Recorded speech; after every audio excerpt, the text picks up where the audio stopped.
unintelligent thugs that just play instinctually and not wisely. You think you know me?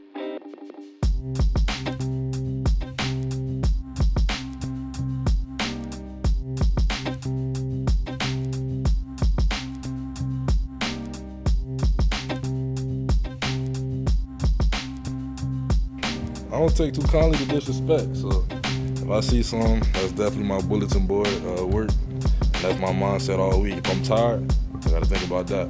I know somebody doubting us, somebody counting us out. And if they is, come Saturday, Friday, Sunday, Thursday, whatever time it is, field, green tree, hard rock, concrete, you're gonna get it in, whatever, and show you why we Hurricanes.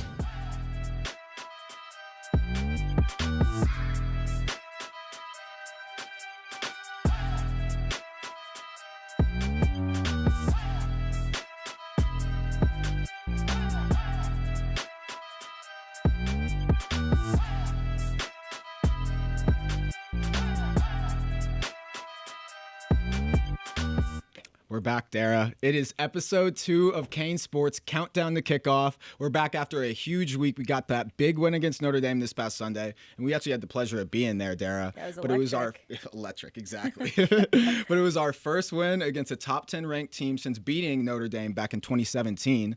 It was our 7th straight home win against Notre Dame. Got to just keep listing off all the great stats. I'm really happy right now. We got to see a huge win, but I have to talk about our picks looked good, Dara. Yeah, I can't lie. Say, we had a couple of haters and naysayers in the comments there, but hey, to that I say, well. Well, exactly, because we were talking about stopping Jara Monstar. We talked about having to contain him, actually. Yes. We talked about having to stop CJ Carr. We didn't know how it was going to be. We actually talked about how he was allegedly a pocket passer. And Noah texted me literally during the game and was like, he's so mobile. Yeah, extremely mobile, actually. But yeah, the whole Notre Dame play scheme, it kind of threw us off, I have to lie, because we had talked about how are they going to use CJ Carr, Jeremiah Love, Jadarian Price, and then they ended up calling a bunch of QB draws, for CJ Carr in the game. It didn't work out. But to continue on, Miami jumped up 5 places. We're ranked number 5 in the polls. It came out this morning. Notre Dame fell to number 9. But yes, so Donnie, I actually want to run it back because, I don't want to toot our horns too much, but I want to show exactly what we were talking about our picks. Can you run it back to the picks from last week, Donnie? We're going up against a national championship runner-up last year, a team ranked number 6 in the nation. Great offense, Jara Monstar, CJ God Carr. forbid, Jara Monstar. Exactly.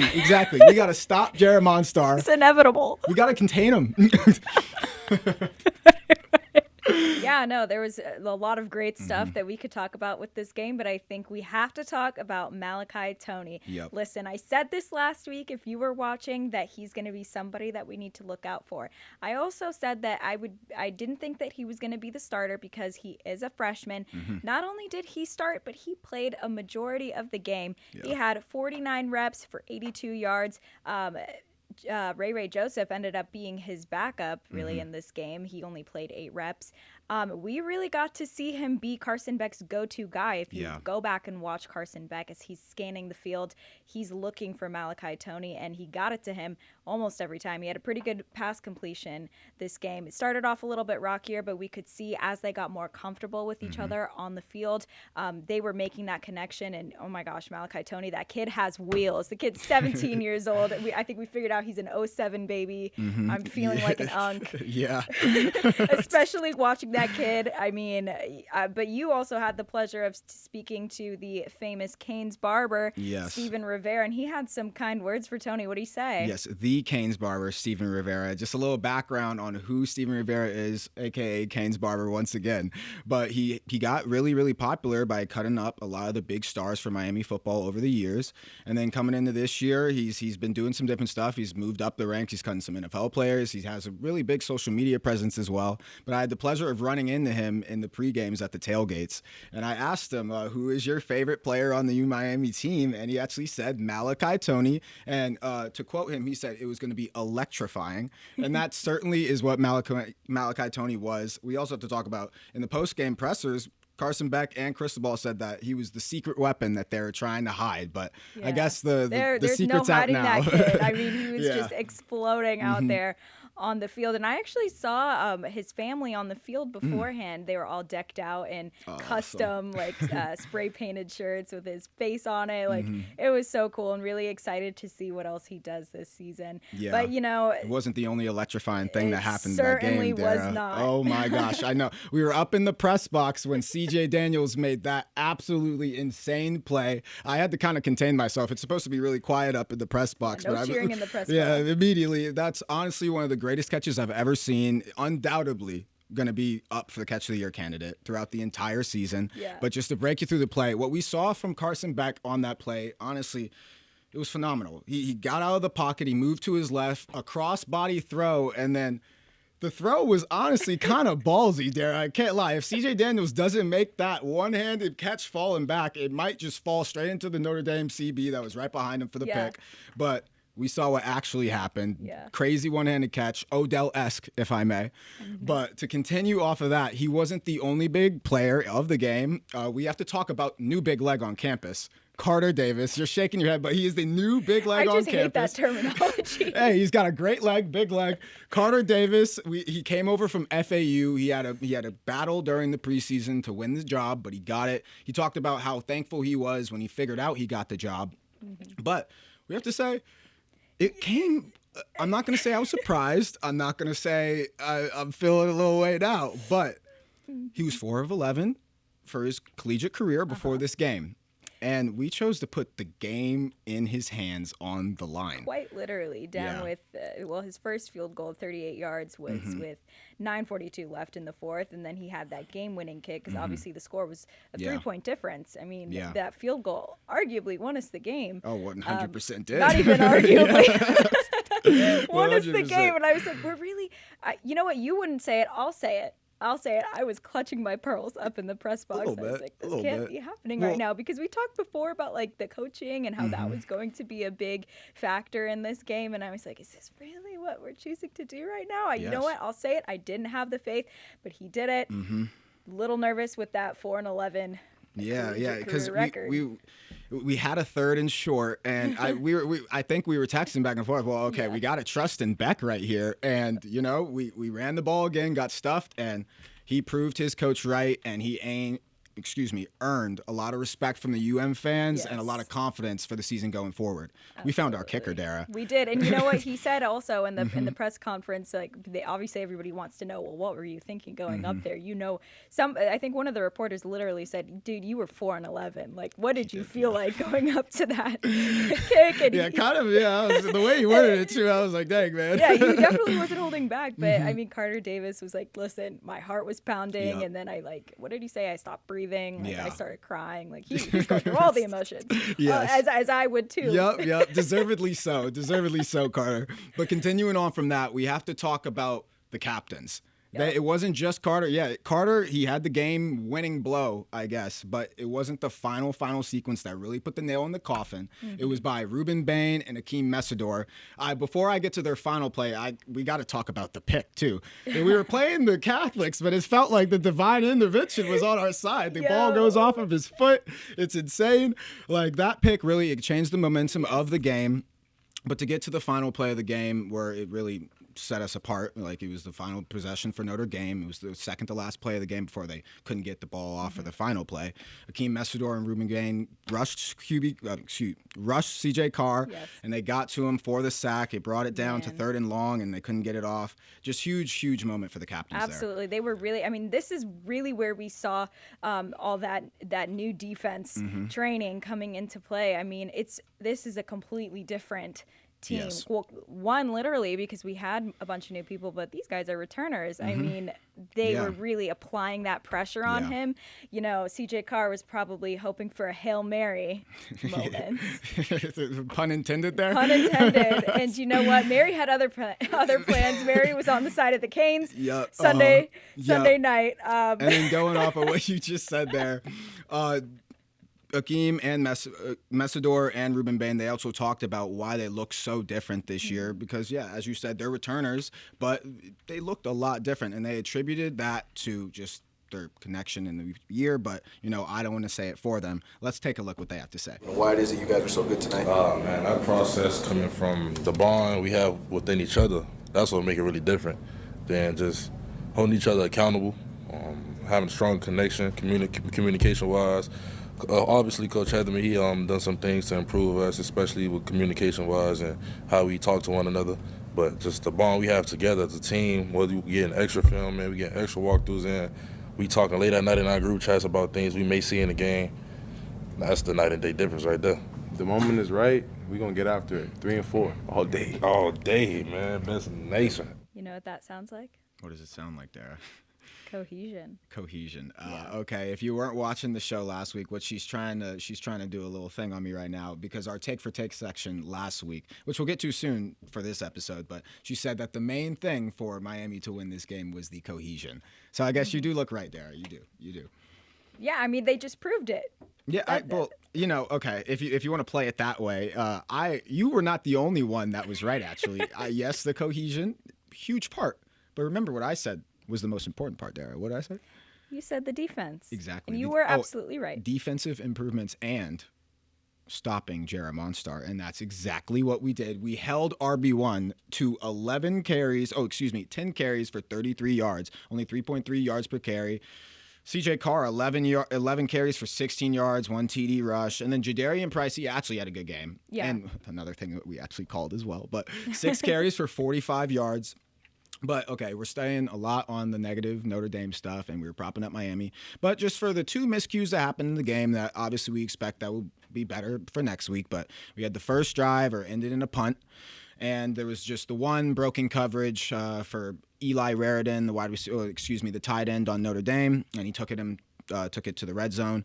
But other than that, we showed some bounce back from adversity in this game. We had that punt, we had that broken coverage, but hey, it didn't falter us one bit, Dara. Absolutely, and I would like to say this has to do with the cohesion, just because they're saying just the very fact that they're talking more and they're friends, and that's really important. That dynamic's really important to have a strong team and to be able to implement all these improvements. And we also were talking about how this current team, with Cristobal being still relatively early in his career as head coach at Miami, did recruit all of these people. He talked about it in the press conference, how he had been trying to get some of these people every time that they entered the transfer portal.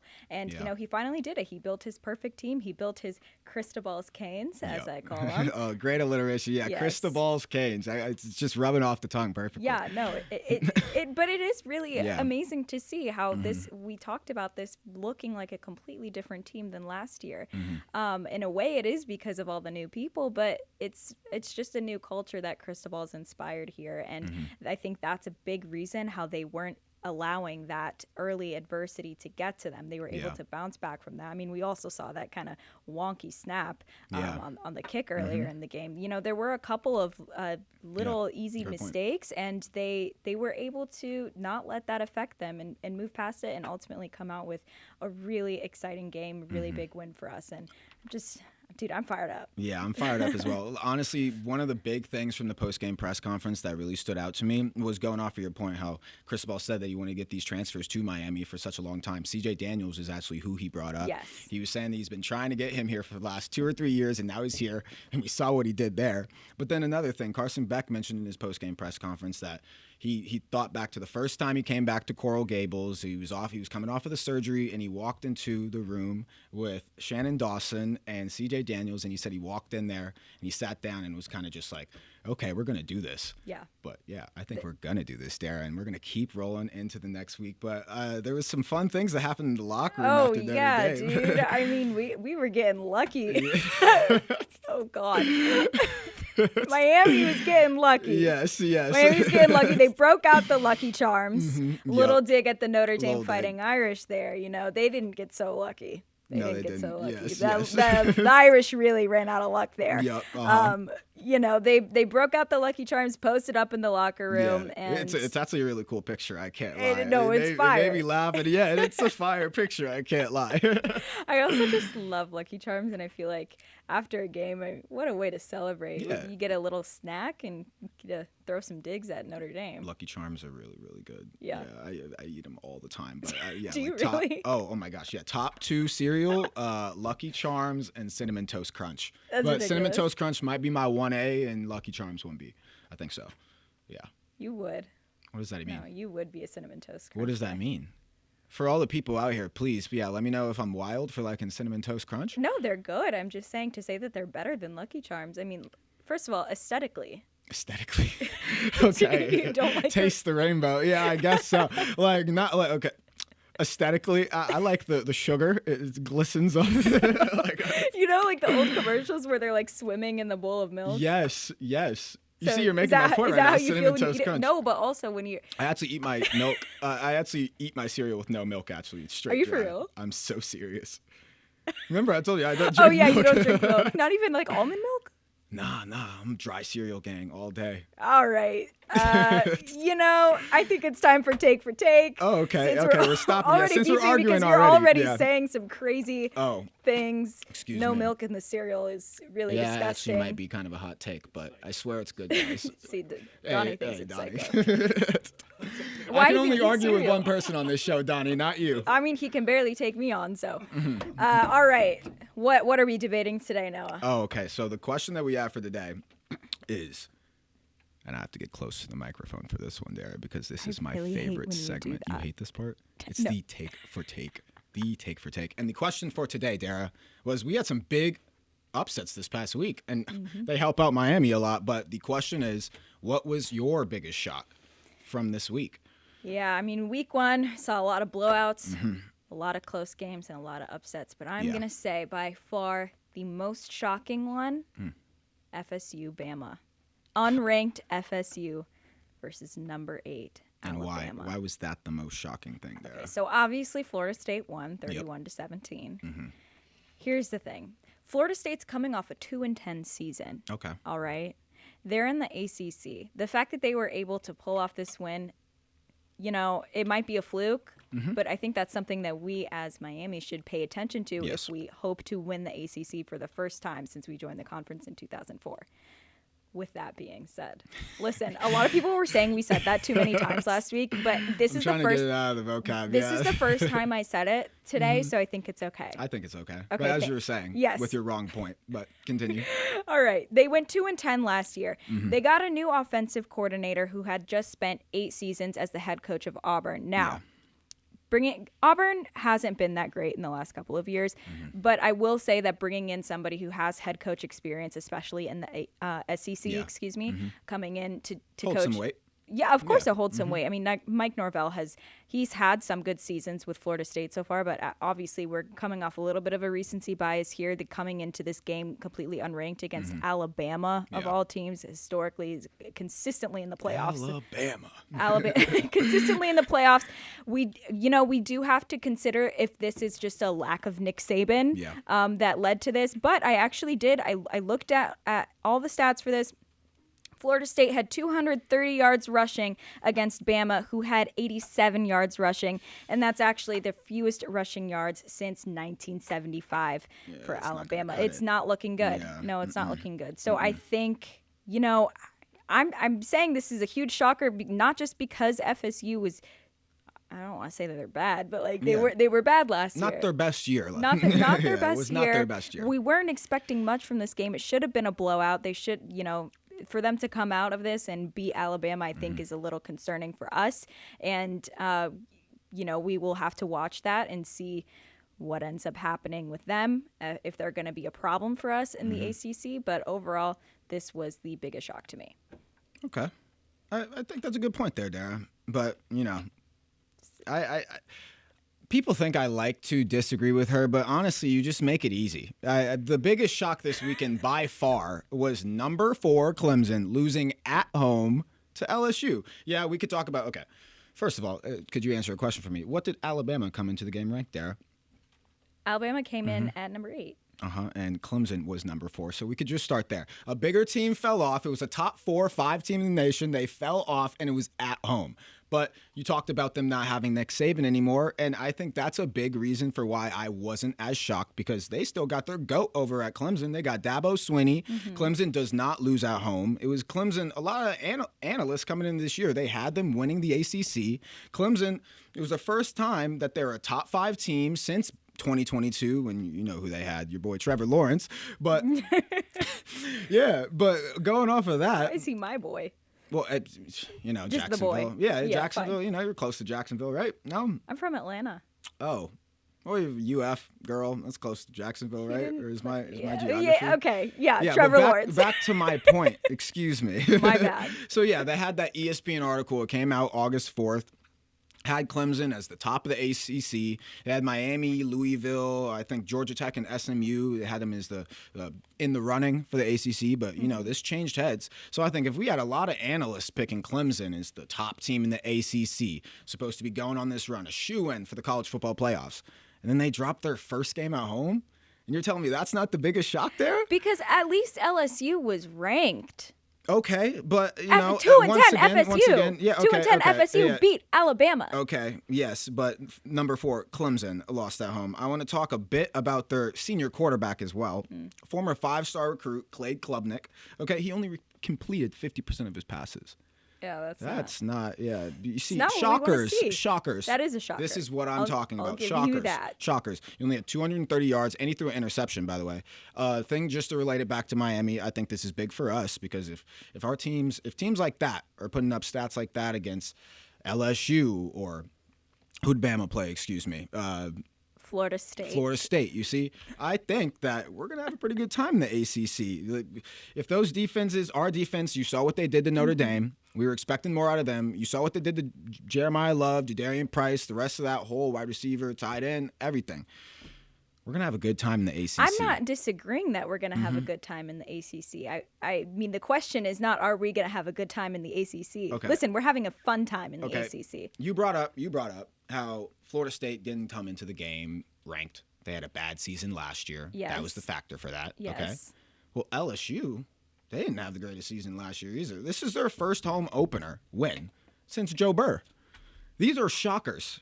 We're defying the odds right now. These are this all is what I'm shockers. talking The point about. is what was the bigger shocker? Yes, and the I'm bigger going to shock say was that number 4 Clemson losing at home for the first time in the last 10 years. They were 4-0 in the last 10 years. The all-time home record, by the way, 99, 17, and 8. Yes. Shockers. Think about the the biggest defense shocker. required the to biggest make the ramifications University for all of the college Alabama. football You're playoff. talking over me. Yes, It's my I'm turn. talking because it is my turn, Dara. No, it's my turn. Since when? Because I said so.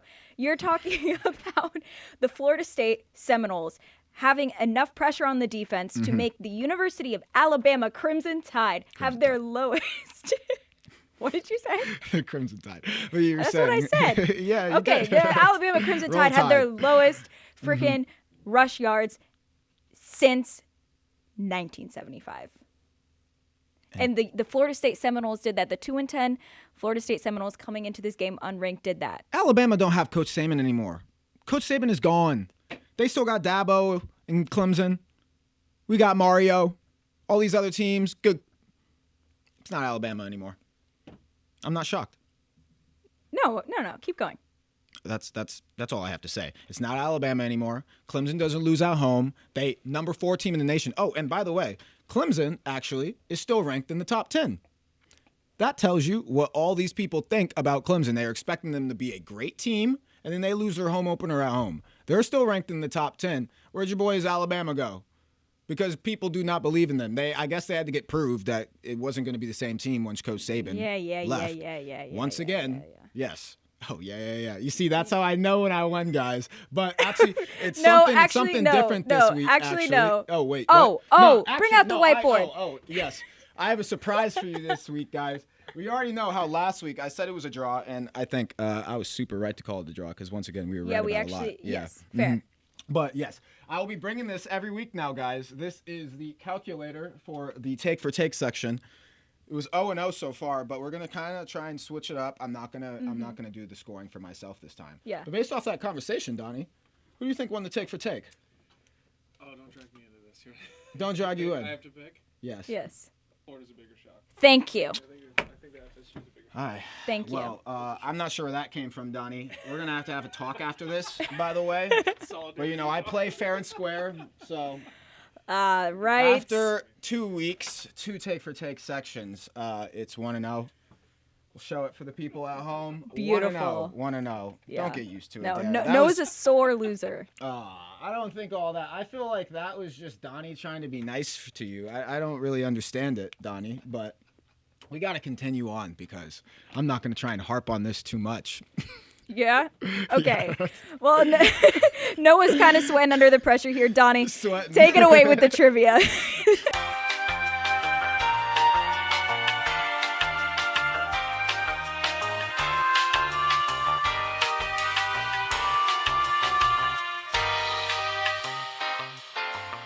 You guys are so much fun. We got to put that in there. You're having fun, Yeah, it's still rolling. Yeah, we're all having fun in here. Yes, we try to have fun. We try to have fun here. And we hope you guys had fun with that trivia question. We hope once again, I hope it proved the true you fans out there, Dara. But now that trivia is over, we have to get to the part that we've been waiting for. This is called Countdown to Kickoff, not the previous kickoff, not post-game coverage. It's Countdown to Kickoff, so we have to talk about this coming up matchup against Bethune Cookman. There's a reason we kind of waited a bit to talk about this, Dara, because to be honest, there's not a lot to talk about. Yeah. Let's just list off some stuff. So their last game, they lost 49-9 at FIU.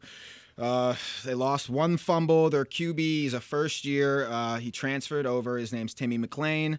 Not the greatest day under center for him. They did have a leading receiver, though. It kind of caught our attention. His name is Javon Ross. He had 6 receptions for 109 yards. So I expect that our defense will definitely be putting their sights and their attention on him to try and limit him. But this is a game that we're expecting a lot of guys are going to get some reps, Dara. Yeah, I mean, they had a couple of notable people. We talked about Javon Ross. They also had Marquis Johnson, who had 9 rushes for 76 yards, 8.4 yards per carry. Timmy McLean, the quarterback, actually didn't even end up playing the whole game. They subbed him out and brought in Cameron Ransom, who went 5 for 10 on passing for 77 yards. Granted, FIU did have 2 sacks. Yep. And going off of that, I'm sorry to cut you off. Yeah. They had 2 sacks, and that should give us an extreme amount of confidence because it's no diss on FIU, but we do believe that we have a better defensive line and just an overall defense than them. So if they can get 2 sacks on this team, I'm expecting us to feast. And if they can go, score 49 points on BCU, I think we're going to be okay. The last time these 2 teams met was in 2023. Miami won that game 48-7. Yes. That's 23. Not really the best year for the Hurricanes. Exactly. So definitely we're expecting better. Expecting better worse if you're a Bethune Cookman fan. Yeah, we're expecting that point differential to be a little bit bigger. Yeah, actually, I see a note in here that you left. I just hope both teams have fun. Yes, I did write that. We're praying. We'll tap into our Notre Dame. We're praying that both teams, no injuries. We just hope everybody has a great time out there. And Notre Dame, the U, 2-0. 2-0 for the U. Absolutely. Yes, I do just hope that both teams have fun. Regardless, football is football. Yes. It's going to be fun no matter who's playing. So definitely excited to see what else the Hurricanes can pull out this season. Yep. But I think that is all that we have for you guys today. Another day with you, Dara. It's you annoy me just a tad, but I have fun every single time, I have to admit. You leaving it there? Because I can never tell if you're actually trying to be nice or if you're just No, I'm me. trying to be. I'm actually being nice to you. Aw. Yes, I'm being nice. Thanks. I had a good time, Dara. I had a good time But you were too. wrong once again, Donnie. You were wrong as well. But I'll be back The board for doesn't vengeance lie. next week, guys. The board I'll be doesn't fully lie. back. The board doesn't lie. This board lies, by the way, guys. But we'll be back. Let's next see if he week. keeps that energy if he ever pulls out one. All right. That is all the time we had. Thanks for hanging out with me, Noah. Had so much fun with you. Yep. Thanks for watching, guys. Thanks for tuning in. We'll be back next week. Same time, same place. Yep. And this has been CaneSport's Countdown to Kickoff. Thanks, guys.